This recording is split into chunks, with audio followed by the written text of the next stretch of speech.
হারামে আয়েশে থাকা ব্যক্তিকে আল্লাহ পাক 1 সেকেন্ডের জন্য জাহান্নামে প্রবেশ করাবেন। হাদিস এসেছে, দুনিয়াতে আল্লাহ পাক যাকে সবচেয়ে বেশি নিয়ামত দিয়েছেন, one kind of Bill Gates, কথা বুঝতে পারছেন? ইমানদার ছিল না, কাফের ছিল, প্রচুর ধন সম্পদ আল্লাহ পাক দিয়েছেন। আল্লাহ পাক তাকে 1 মুহূর্তের জন্য জাহান্নামে ঢোকাবেন কিয়ামতের মাঠে, ঢুকিয়ে বের করবেন, বের করে বলবেন দুনিয়াতে সুখে ছিলে, দুনিয়াতে কি সুখে ছিলে তুমি? তখন সেই ব্যক্তি বলবে সুখ কি জিনিস আমি জানি না, সুখ শান্তি কি জিনিস আমি জানি না।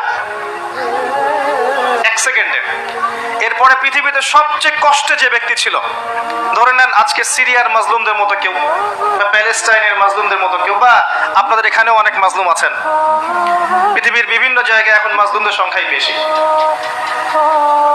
যাই হোক, তাকে ঢোকানো হবে জান্নাতে 1 সেকেন্ডের জন্য, 1 মুহূর্তের জন্য, ঢুকিয়ে আবার বের করা। আল্লাহর 1 মুহূর্ত আবার আমাদের মতো নয়, ওই 1 মুহূর্তেই সে অনন্তকালের স্বাদ পেয়ে যাবে। Perguntaram se os clientes